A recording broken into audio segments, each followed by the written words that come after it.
Hey everybody, Mav here. Thanks for tuning in to Fun Speculation. Are you excited for Deathloop coming to Xbox? Are you excited for Deathloop coming to Game Pass? Well, looks like we may have to wait. More on this coming right up.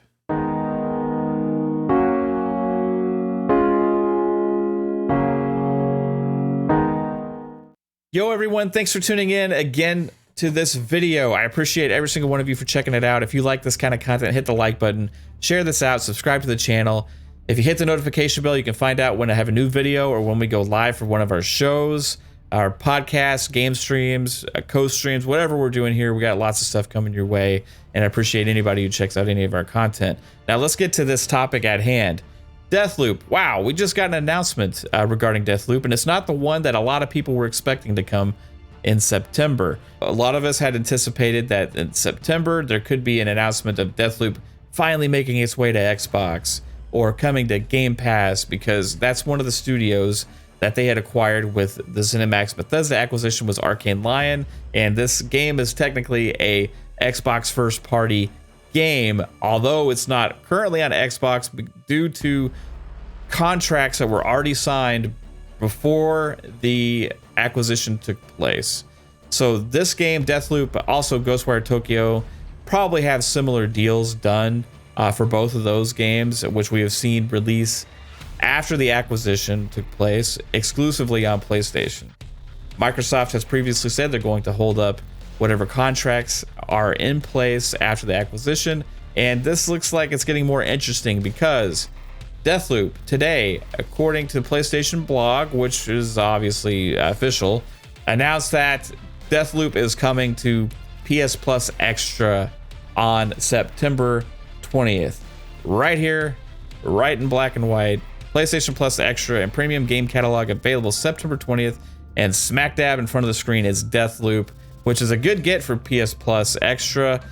Still no new games coming to the service, it seems like. However, this is a one-year-old game that is very well received, so it'll be good for the service, but it's not where we thought this game was going to be headed. A lot of us had assumed that this game was going to be headed right into Game Pass come this September. Is that possible now? We don't know, but we do know, according to those leaks previously with the Resident Evil marketing deal, and that was just for marketing rights, not timed exclusivity, nothing like that, that when time period was up for the marketing rights, that they had first rights of refusal regarding games showing up on any other services.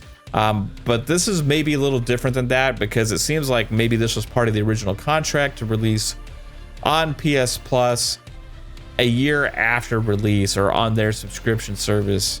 And it's very interesting here that it's not coming to Game Pass. Does this mean it will not? Usually we don't see duplicate games on the services. Usually a deal may be made for one game for one platform, and then it stays in there for a while, and then it may go to another platform. But maybe that's changing as well, because we do see Assassin's Creed Origins is coming to PS Plus Extra, and also Watch Dogs 2 as part of the Ubisoft Classics that they have been talking about very much. So we'll see. When is Deathloop coming? I don't know. I would like to know you guys' thoughts. Will Deathloop release this year on Xbox? Does this mean that is maybe longer? Do you think maybe we could not see this until actually maybe 2023 or late 2023? Will this keep it off of Xbox forever, almost like it seems like with Final Fantasy VII Remake? Who knows exactly what's going on? One thing I do know is that there needs to be more transparency with the game industry regarding exclusivity contracts and how long games are not going to be on certain platforms. My buddy Pong Soul makes a good point. It helps consumers make informed buying decisions when they know these kind of deals. Now, however, I understand the business side of this, where obviously they don't want to let you know when or if a game is coming to Xbox or vice versa, because that would mean you're more likely just to be okay with waiting and not buying it on their platform.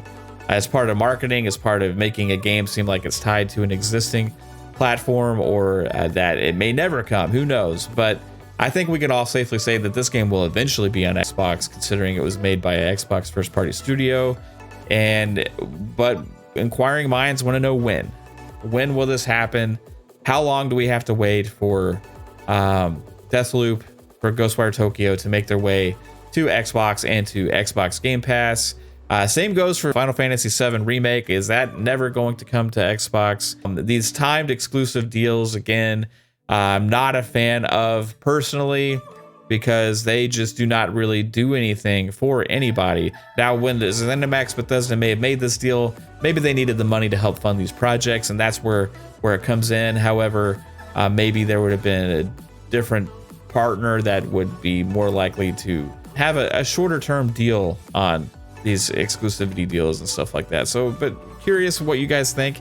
Are you excited for it? I personally have played Deathloop. I have not finished it yet, and I will tell you it is an extremely good game. I do think it's one of Arcane's best games. I enjoyed it personally more than what I played of the Dishonored games, and I think it was going to be a big bonus this year for Xbox, especially Game Pass, in a year where there was such a lackluster amount of first-party titles coming to the platform.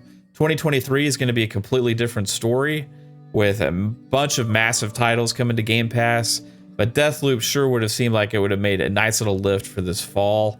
But continued disappointment here for the time being, but still awaiting more news regarding Deathloop, and hopefully that will give us some insight when we do get Deathloop news regarding Xbox. Hopefully that will also give us some insight into Ghostwire Tokyo as well. But this should be the end of it with those kind of deals and these kind of games from these first-party studios. That also does raise to questions, how are they going to handle any of the existing contracts in the Activision Blizzard library as well? Call of Duty and other titles that may have long-term contracts or exclusivity deals or whatever that we do not currently know about. How are they going to handle those? Microsoft has been criticized for being a little too nice with their contracts. I don't know if that is something that they just decide to do because it's their policy.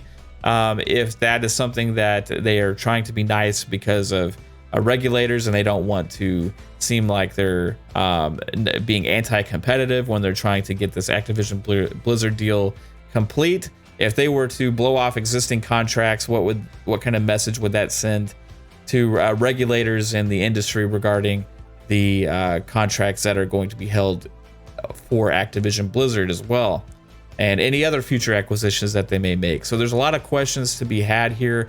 However, usually these contracts do have buyout clauses or penalties and things like that. That's part of the existing agreement, and it's not necessarily breaking a contract if you pay some of these fines or penalties or fees, whatever they call it. It just depends on the situation and everything. So I'm really curious what these contracts look like, again, when these games are coming, and I want to know what you guys think. So leave a comment below. Is this a disappointment to you to find out that this game may not be coming to Xbox in the near future? So let me know and leave a comment below. Appreciate every single person for watching. Again, hit the like button, share, and subscribe to the channel if you like the content, and I'll see you real soon. Take it easy, everybody. Bye.